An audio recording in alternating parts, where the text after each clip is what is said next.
Hi everyone, my name is Marion and I'm here today with my September and October wrap-up.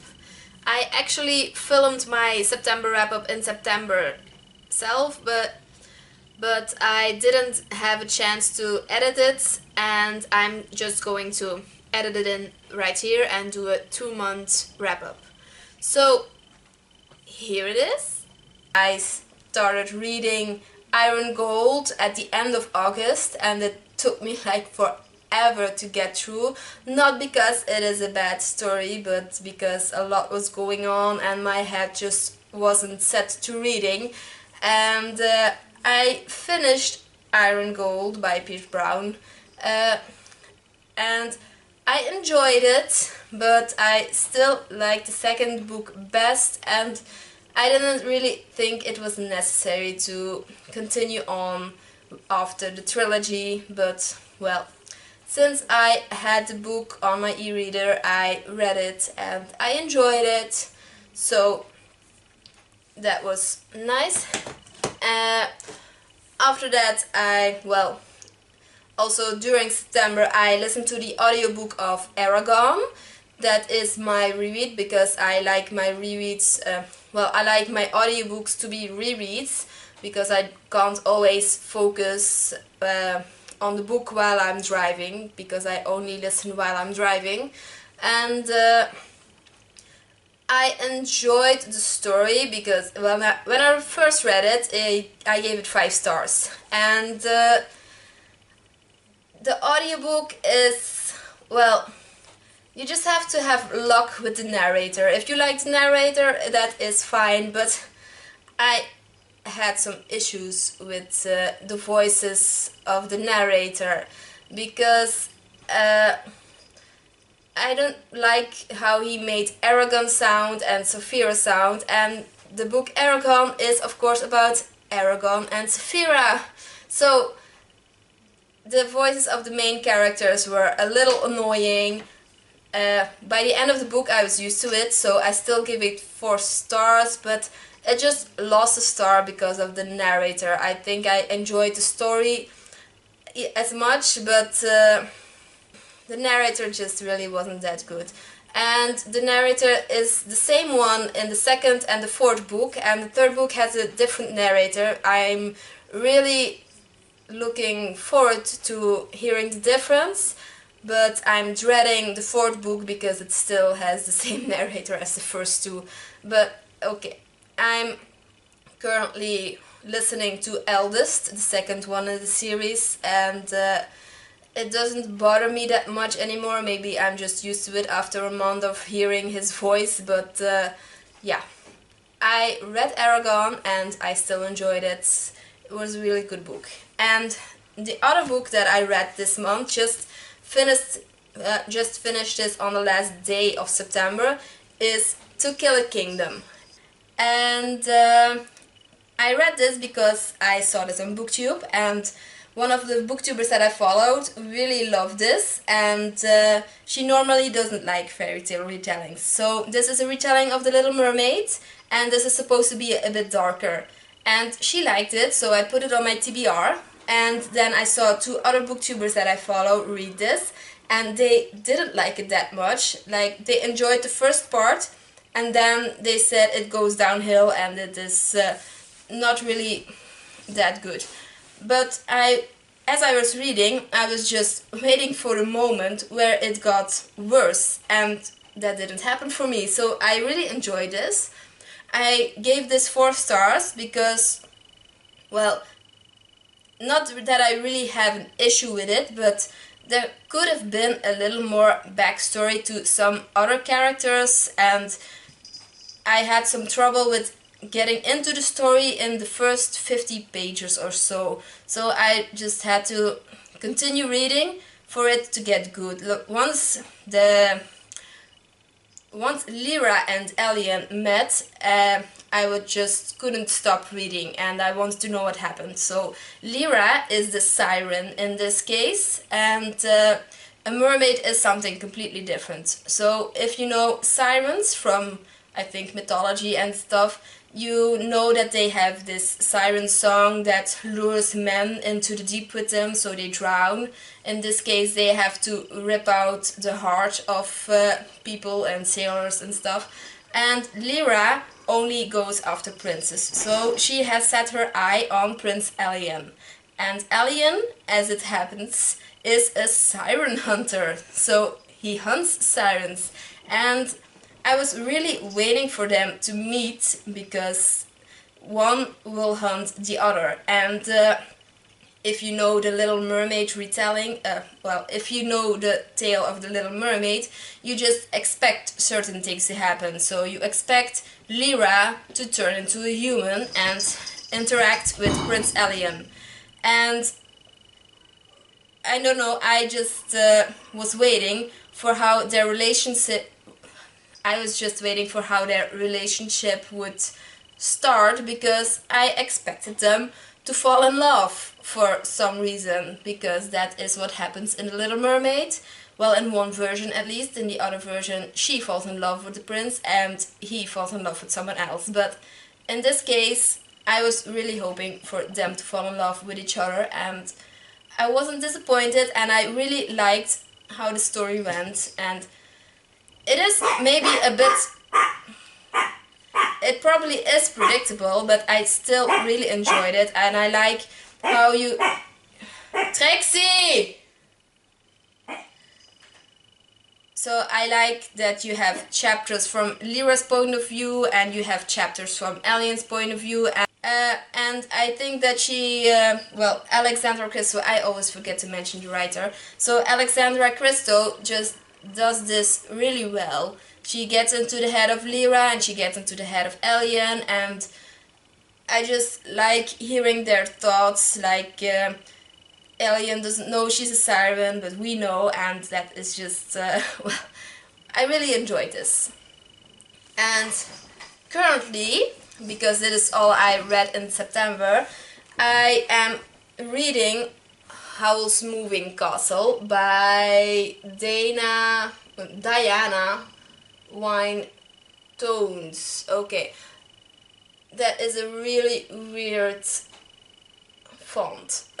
Okay, so Howl's Moving Castle, if you have heard of it, is about a moving castle, of course, and sorcerers or witches and wizards and witches, and about a girl named Sophie Hatter.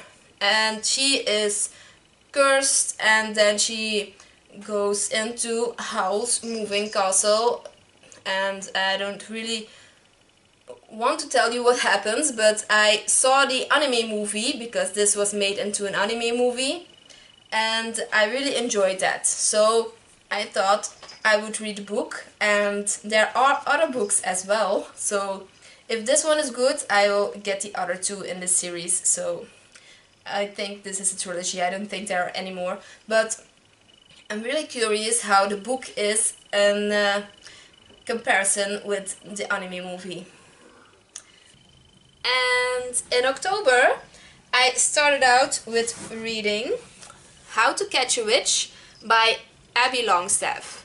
This is a funny middle grade book. It is not a 5-star read, but it is a fun read. I think I gave it 3 stars, maybe 4. There is a sequel to it, but I'm not planning on getting it unless I can get it as cheap as this one, because I only paid €1.50 for this one at a sale. So it was fun to read, and it's actually a really thin book, so it was a really quick read as well. Next I read Feather and Bone by Laszlo Strangolov, and this is also a funny middle grade book about a village really cut off from the rest of society, so they are really dependent for food on the owner of the factory, and the factory closed a couple of years ago or something, and there's a really mystery about it, because the main character Camille, discovers that the factory is up and running again, but no one in the village is working at it, so it's really mysterious. And then there is another thing about the chickens following him around and exploding bunnies and stuff. And that's what it says on the back of this, and I was waiting for all of that, but of course you have to really wait for it. But nonetheless, this was a fun and quick read. So next I read the fourth book of Something Wickedly Weird. This is the Duisterlingvloek, because I have it in Dutch. There is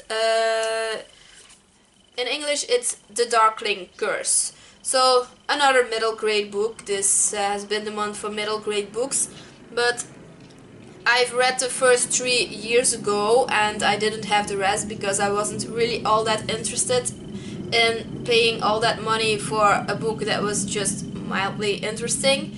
And then of course I had it on sale, so I thought, why not complete my collection and get 4, 5 and 6. And that is it. That were 6 books in the series, so I read 4. And I also read number 5, The Pirate Mine, probably translated. Let me check. Oh, The Smuggler's Mine. Okay, so it's translated into The Pirate Mine.